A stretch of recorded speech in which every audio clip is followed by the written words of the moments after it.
অষ্টম শ্রেণীর সুপ্রিয় শিক্ষার্থী বন্ধুরা, তোমরা অনেকে অপেক্ষা করতে করতে বিরক্ত হয়ে গেছো। অবশেষে তোমাদের অপেক্ষার ফল পাবা। এটা এইমাত্র হাতে আসলো প্রশ্ন। আমি এখন সময় সংক্ষেপণের কারণে সময় নিয়ে বুঝিয়ে দিতে পারলাম না।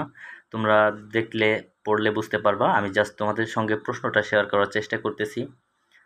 তোমরা ধীরে ধীরে পড়ে নিও, কারণ আমার তো উত্তর করতে হবে। আবার উত্তর করার জন্য আমার অবশ্যই নর্মালি 1 ঘন্টা সময় লাগবে। এখানে আমি সময় নষ্ট করলাম না। তোমরা চাইলে ভিডিওটি সেভ করে রাখতে পারো এবং উত্তরের জন্য কমেন্ট করতে পারো। আমি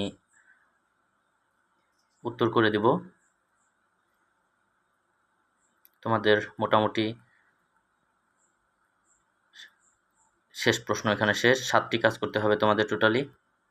এর মধ্যে একক কাজ আছে, জোড়াই কাজ আছে, দলগত কাজ আছে। তোমরা প্রশ্নটি পজ করে টেনে টেনে টেনে টেনে নিতে পারো এবং স্ক্রিনশট নিয়ে রাখতে পারো সুন্দর করে।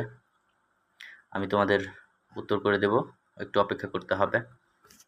ওকে শিক্ষার্থী বন্ধুরা, ততক্ষণ পর্যন্ত তোমরা অপেক্ষায় থাকো এবং চাইলে তোমরা নিজেরা উত্তর করে নিতে পারো। একটু সহজ আছে, যেহেতু তোমরা পড়াশোনা অবশ্যই করেছো। অনেকে আছে একেবারেই করে নাই, তাদের জন্য অপেক্ষা করতে হবে। আর যারা পড়াশোনা করেছে অবশ্যই তারা নিজেরা পারবে, এমন কঠিন কিছু না। প্রশ্নটা তুলনামূলক সহজ এসেছে। ওকে, আর ভিডিওটি যদি ভালো লেগে থাকে অবশ্যই সাবস্ক্রাইব করে দিতে ভুলবে না, অনুরোধ রইল। ওকে, এ পর্যন্তই।